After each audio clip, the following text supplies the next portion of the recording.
Good day, everyone. This is Grace Jamie Soles, and today I will be discussing my assigned topic for Chapter 11, which are restrictions on holding assets, capital requirements, and prompt corrective action. So, now let us talk about restriction on asset holding. So, this form of regulation prohibits banks from holding volatile assets such as common stock and lending to particular category or specific borrower for over a certain amount. So it also requires them to hold specific amount of equity capital in order for them to be more accountable in negative outcomes. Even in the absence of government safety net, financial institutions still have the incentive to take on too much risk. Risky assets may provide financial institution higher earnings if they pay off, but if they do not pay off, financial institution fails, depositors and creditors are left holding the bag. To prevent such loss of funds, the institution would be more likely to reduce its risk-taking activities. Unfortunately, acquiring information on institutions' activities to learn how much risk it is taking would be a difficult task.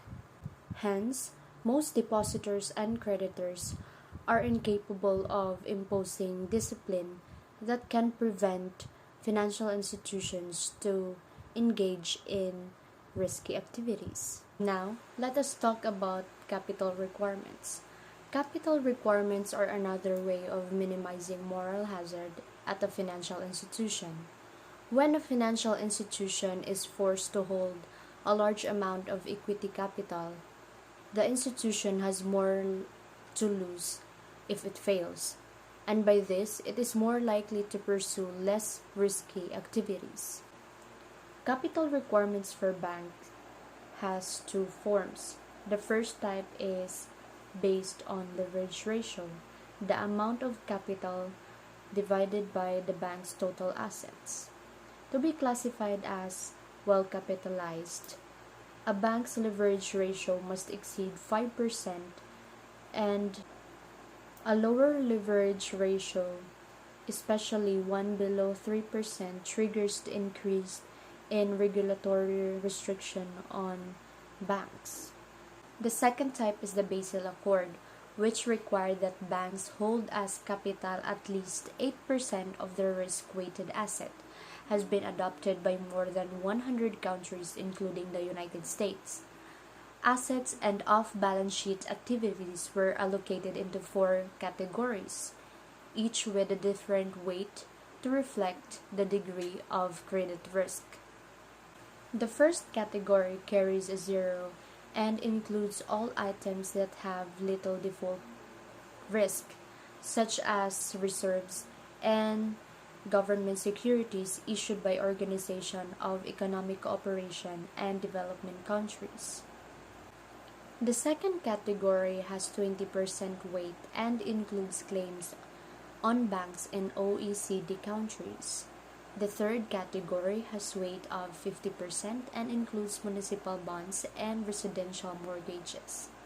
The fourth category has the maximum of 100% and includes loans to consumers and corporations. Lastly, prompt corrective action. If the amount of financial institutions' capital falls to low levels, two serious problems result.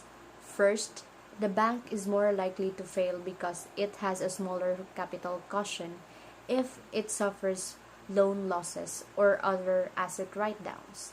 Second, with less capital, a financial institution has less skin in the game and is more likely to take on excessive risk. In other words, the moral hazard problem becomes more severe, making it more likely that the institution will fail and taxpayer will be left holding the bag. That ends my discussion, and thank you for watching. God bless.